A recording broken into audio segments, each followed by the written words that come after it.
Good morning. आज का हमारा टॉपिक है जो हम अध्ययन करेंगे वो है बहमनी किंगडम, बहमनी राज्य।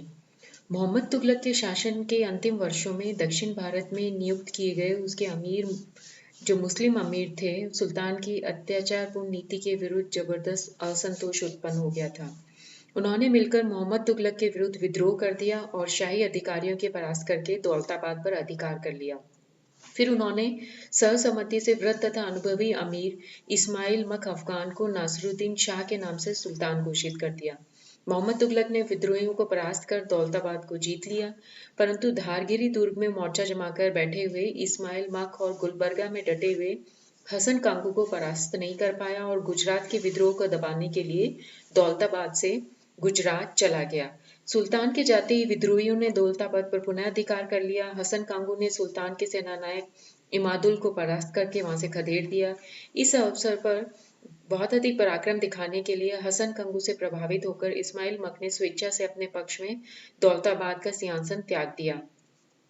उस समय इस्माइल मक की आयु अधिक थी, इसलिए उसने अपने को असमर्थ समझकर सिंहासन त्याग दिया और 13 अगस्त 1347 ईस्वी को हसन कांगू अलाउद्दीन अबुल मुजफ्फर बहमन शाह की उपाधि के साथ सिंहासन पर बैठ गया और बहमन शाह की उपाधि के कारण ही इस नए राज्य का नाम था वो बहमनी पड़ा। सबसे पहला जो सुल्तान है वो है बहमन शाह। 1347 से लेके 1358 तक रहा। बहमन शाह के प्रारंभिक जीवन के बारे में हमें अधिक जानकारी नहीं मिलती है। फरिश्ता ने लिखा है कि हसन अपने प्रारंभिक दिनों में गंग नाम के एक ब्राह्मण के यहाँ नौकर पे था। ब्राह्मण ने उसके सुल्तान होने की भविष्यवाणी की और सुल्तान बनने के बाद हसन ने कृतज्ञतावश बहमनी की उपाधि धारण की। बहमन शाह योग्य तथा शक्तिशाली शासक था। उसने गुलबर्गा को अपनी राजधानी बनाया। निरंतर युद्धों तथा सैनिक अभियानों से उसने बहमनी राज्य की सीमाओं का विस्तार किया। अब उसकी सीमाएं उत्तर में बेनगंगा, दक्षिण में कृष्णा नदी, पश्चिम में दौलताबाद और पूर्व में भोंगीर तक विस्तृत हो गई थी। इस राज्य को उसने 4 प्रांतों दौलताबाद, गुलबर्गा, बरार और बीदर में विभाजित किया। अगला शासक हुआ मोहम्मद शाह प्रथम। बहमन शाह का उत्तराधिकारी उसका बड़ा लड़का हुआ। उसने राज्य की शासन व्यवस्था को आधार प्रदान किया। उसकी विदेश नीति का मुख्य ध्येय अपने पड़ोसी हिंदू राज्यों को अधिक से अधिक भूमि हड़पना था और इसके लिए उसने अनेक युद्ध भी लड़े। तेलंगाना से उसने गोलकुंडा का प्रसिद्ध दुर्ग छीन लिया और 33 लाख रुपए हर्जाना भी वसूल किया। मुजाहिद और दाऊद। मोहम्मद शाह की मृत्यु के बाद उसका पुत्र मुजाहिद शासक बना। उसने भी विजयनगर पर 2 बार आक्रमण किया, लेकिन उसको सफलता नहीं मिली। मध्य एशिया से आने वाले विदेशी अमीरों को उच्च पदों पर नियुक्त करने की नीति अपनाकर अपने अमीरों को उसने नाराज कर दिया।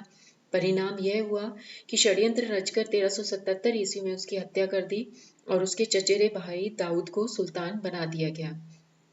ताजुद्दीन फिरोज शाह 1397 से 1422। मुजाहिद द्वितीय के बाद गयासुद्दीन और शमशुद्दीन सुल्तान बने, लेकिन दोनों ही अयोग्य थे और जल्दी जल्दी अपदस्थ हो गए और बहमन शाह का पौत्र ताजुद्दीन फिरोज शाह ने सिंहासन पर अधिकार कर लिया। ताजुद्दीन में अनेक गुणों और दोषों का अपूर्ण समन्वय था। वह एक पराक्रमी सैनिक और कुशल सेनानायक था। उसे कला, साहित्य एवं विद्या से अनुराग था, परंतु वह अधिक भोग विलासिता और कट्टर धर्मांध शासक भी था। उसने विस्तारपूर्ण नीति को अपनाते हुए विजयनगर पर 3 बार आक्रमण किए। प्रथम दोनों आक्रमणों में उसे सफलता मिली और विजयनगर के शासकों को अपमानजनक संधियां करनी पड़ी, परंतु तीसरी बार उसे देवराय तृतीय के हाथों में बुरी तरह से पराजित होना पड़ा। विजयनगर की सेना ने बहमनी राज्य को बुरी तरह से पराजित कर दिया। अहमद शाह सुल्तान बनते ही अहमद शाह ने गुलबर्गा के स्थान पर बीबंद को अपनी राजधानी बनाया, क्योंकि एक तो उसकी किलाबंदी सुदृढ़ थी और दूसरा विजयनगर की सीमा से बहुत अधिक दूरी पर होने की वजह से विजयनगर के आक्रमण से वह सुरक्षित था। अहमद शाह भी एक पराक्रमी शासक था। उसने विजयनगर, वारंगल और मालवा के सुल्तानों से युद्ध लड़े।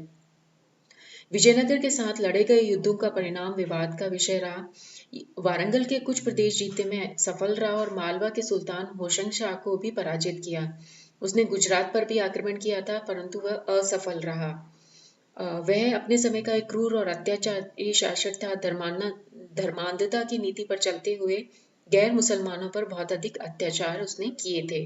अलाउद्दीन द्वितीय अहमद शाह के बाद उसका लड़का अलाउद्दीन द्वितीय सुल्तान बनना। सुल्तान बनते ही उसे अपने भाई मोहम्मद के विद्रोह का सामना करने पड़ा। उसके भाई ने विद्रोह को कुचलने के बाद भी उसका साथ अच्छा व्यवहार किया और उसे रायचूर का सूबेदार बना दिया। इसके बाद अलाउद्दीन ने अपनी शक्ति को संगठित किया और विजयनगर पर आक्रमण करके देवराय द्वितीय को हरा दिया।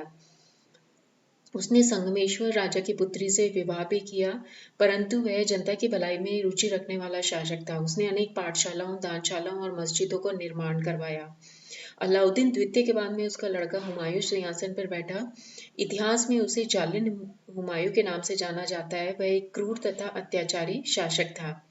उसने महमूद गवा उसका मंत्री था, जिसने साम्राज्य में शांति और व्यवस्था को बनाए रखा। मोहम्मद तृतीय हुमायूं की मृत्यु के बाद उसके अवयस लड़के निजाम शाह को सुल्तान बनाया गया, जो 1463 में मर गया था। उसकी मृत्यु के बाद उसके छोटे भाई को मोहम्मद शाह तृतीय के नाम से सिंहासन पर बिठा दिया गया। शासन का सब कुछ महमूद गवा के हाथों में था। महमूद गवा ने अपनी योग्यता एवं प्रतिभा से बहमनी साम्राज्य को उन्नति की चरम सीमा तक पहुंचा दिया। उसने कोंकण के हिंदू राजाओं को परास्त कर अनेक दुर्गों पर अधिकार कर लिया। उसने विजयनगर वालों से गोवा छीन लिया। इसके बाद उसने विजयनगर पर आक्रमण किया और अपार धन और संपदा को उसने लूटा। उसने उड़ीसा के हिंदू राज्य पर भी आक्रमण किया। मोहम्मद शाह ने कांचीपुरम पर आक्रमण किया और अनेक भव्य मंदिरों को उसने गिरा दिया। मोहम्मद शाह की मृत्यु के बाद उसके छोटे लड़के को महमूद शाह की उपाधि के साथ सिंहासन पर बिठाया गया। दरबार में अमीरों व अधिकारियों ने आपस में षड्यंत्र करने शुरू कर दिए। प्रांतीय सूबेदार भी अपने अपने स्वतंत्र राज्य स्थापित करना उन्होंने शुरू कर दिया। 1484 में बरार, 1489 में बीजापुर अलग हो गया, 1498 में अहमदनगर भी अलग हो गया और इस तरह बहमनी साम्राज्य धीरे धीरे छोटा होता गया। 1518 में गोलकुंडा भी अलग हो गया और जो यहाँ का अंतिम सुल्तान था कलीमुल्ला शाह की 1527 ईस्वी में मृत्यु हो गई और उसके बाद में बहमनी साम्राज्य का अंत हो गया और 5 राज्य खड़े हुए। वो इस प्रकार थे। बरार, इसका जो संस्थापक था वो फतेहुल्ला इमाद शाह था।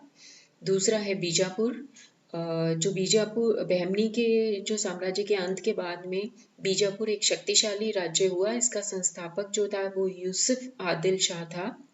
वो बहमनी साम्राज्य के अंतर ही बीजापुर का सुल्तान रहा था और उसकी इस उपाधि से ही इस राजवंश का नाम आदिल शाही पड़ा था। गोलकुंडा मुसलमानों के अधिकार में जाने से पूर्व इसे वरंगल कहा जाता था। गोलकुंडा का संस्थापक जो था वो कुतुब शाह नाम का एक तुर्की सरदार था।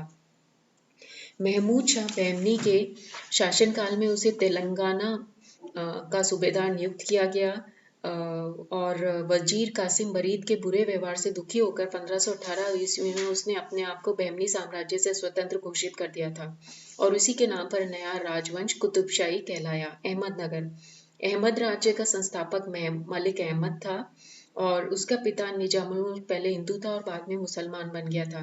वह बहमनी राज्य का प्रधानमंत्री भी रह चुका था। बीदर, बहमनी साम्राज्य की पहली राजधानी गुलबर्गा थी। सुल्तान अहमद शाह ने बीदर को राजधानी बनाया। बहमनी साम्राज्य के अंतिम दिनों में सुल्तान तथा शासन के संपूर्ण अधिकार उसके वजीर कासिम बरीद ने हथिया लिए थे।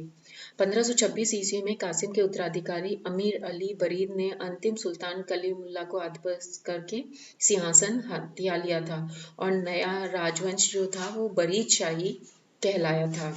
बहमनी साम्राज्य के पतन के कारण कुछ एक मुख्य कारण है जो बहमनी साम्राज्य के पतन के थे। एक तो अमीरों का आपसी संघर्ष चलता था, अराजकता और अव्यवस्था थी, निरंतर संघर्ष और युद्ध होते रहे, धर्मांता की नीति अपनाई, जो सुल्तान थे वो अयोग्य थे और महमूद गवा की जो हत्या हुई उसके बाद में प्रशासन अस्त व्यस्त हो गया। यहाँ के जो जीवन जो था अशांत था। मुख्य कारण समाज के जो दो मुख्य वर्ग में समानता नहीं थी उनमें और अनेक कम्पनियों के उपरांत भी बहमनी शासक इस्लाम विद्या के प्रति अनुराग रखते थे।